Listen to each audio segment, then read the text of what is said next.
नमस्कार। चलिए आज इतिहास के सबसे बड़े महाकाव्यों में से एक भगवद गीता के उस एक पल की बात करते हैं जहां एक इंसान पहली बार ईश्वर के असली विराट स्वरूप का सामना करता है। ये एक ऐसा मोमेंट है जो हमारी सोच और अस्तित्व की सीमाओं से कहीं कहीं आगे ले जाता है। जरा सोचिए, एक ही पल में अगर कोई पूरे ब्रह्मांड को एक साथ देख पाए तो हर ग्रह, हर इंसान, हर सोच, एक ही साथ होता हुआ जन्म और होती हुई मृत्यु। आज हम इसी असाधारण अनुभव की गहराइयों को समझने की कोशिश करेंगे। तो कहानी हमें ले चलती है कुरुक्षेत्र के युद्ध मैदान में।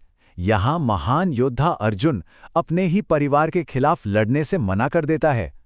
उसके सारथी और मार्गदर्शक कृष्ण उसे उसके कर्तव्य की याद दिलाते हैं। लेकिन अर्जुन को अब सिर्फ शब्दों से ज्यादा कुछ चाहिए था, उसे एक सबूत चाहिए था। और यहीं पर अर्जुन एक ऐसी मांग कर बैठता है जो शायद ही पहले कभी किसी ने की हो।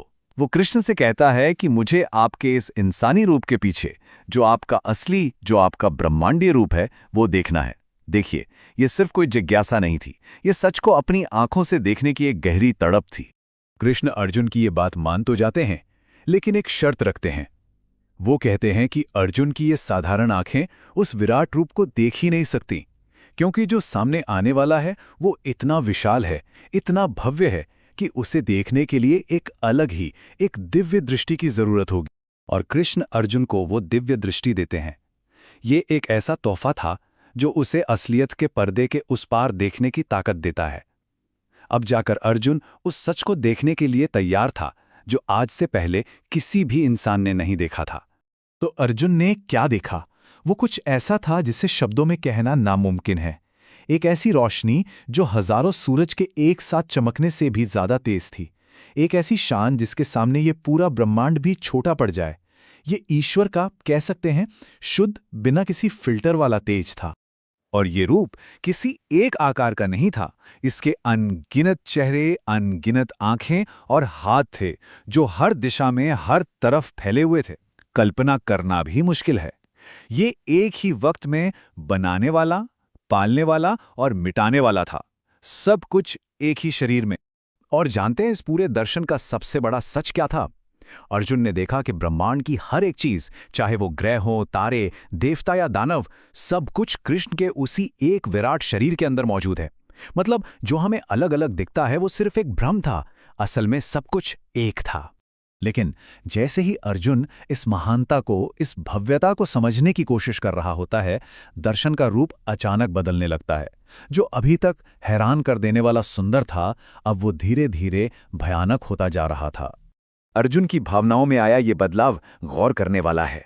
एक पल में जो अर्जुन हैरान था, जिसके रोंगटे खड़े थे, अगले ही पल वो डर से कांपने लगता है, क्योंकि अब वो जो देख रहा था वो उसकी समझ से बिल्कुल बाहर था। अर्जुन अपनी आंखों से देख रहा है कि दोनों सेनाओं के बड़े बड़े योद्धा कृष्ण के धधकते हुए मुंह में समाते जा रहे हैं, ठीक वैसे ही जैसे नदियां दौड़कर समंदर में मिल जाती हैं। ये कोई भविष्य की भविष्यवाणी नहीं थी, ये तो समय का चक्र था जो उसकी आंखों के सामने चल रहा था। और तभी कृष्ण खुद बताते हैं कि इस दर्शन का असली मतलब क्या है। वो कहते हैं, मैं सिर्फ ईश्वर नहीं, मैं काल हूं, यानी वो शक्ति जो सब कुछ बनाती है और फिर सब कुछ मिटा भी देती है। युद्ध का नतीजा तो पहले से ही तय है, अर्जुन तो बस एक जरिया है। जाहिर है इस भयानक अनुभव ने अर्जुन को अंदर तक हिलाकर रख दिया। उसने एक ही पल में ब्रह्मांड का बनना और बिगड़ना दोनों देख लिया था। और अब यही अनुभव उसे एक बहुत गहरे सवाल की ओर ले जाता है। सच कहूं तो वो विराट स्वरूप अर्जुन के लिए बहुत ज्यादा था। वो उस अनंत, उस असीम ईश्वर को संभाल नहीं पाया। अब वो कृष्ण के उसी जाने पहचाने सौम्य रूप को वापस देखना चाहता था, जिसे वो अपना दोस्त मानता था। उसे एक ऐसे ईश्वर की जरूरत थी जिससे वो बात कर सके, जुड़ सके। तो अर्जुन का सवाल सीधा है, ईश्वर से जुड़ने का सबसे अच्छा तरीका क्या है?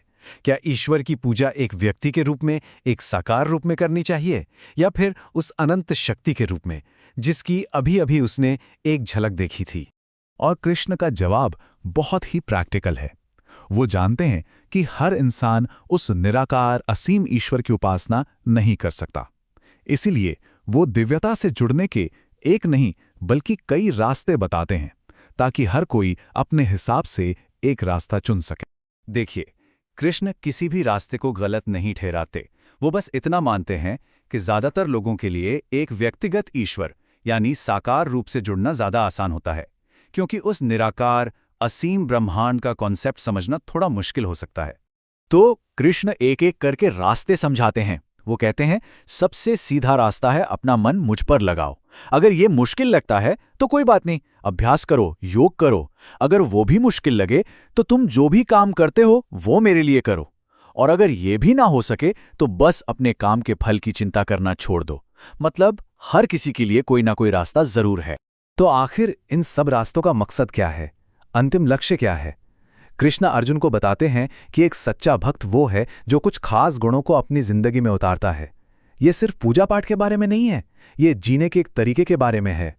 ये गुण किसी भी आध्यात्मिक रास्ते का निचोड़ हैं। कोई चाहे कोई भी रास्ता चुने।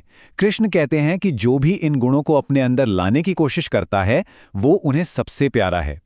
तो ये सिर्फ एक लिस्ट नहीं है, बल्कि मन की शांति और संतुलन के साथ जिंदगी जीने के लिए एक प्रैक्टिकल गाइड है। तो आखिर में ये पूरा विश्लेषण हमें उसी एक सवाल पर लाकर छोड़ देता है। अर्जुन ने ईश्वर के दोनों रूप देखे, एक प्यारा दोस्त भी और एक भयानक ब्रह्मांड भी। ये सवाल आज भी हमें अपनी आस्था और असलियत के बारे में सोचने पर मजबूर करता है कि हमारे लिए ज्यादा सुकून देने वाला क्या है।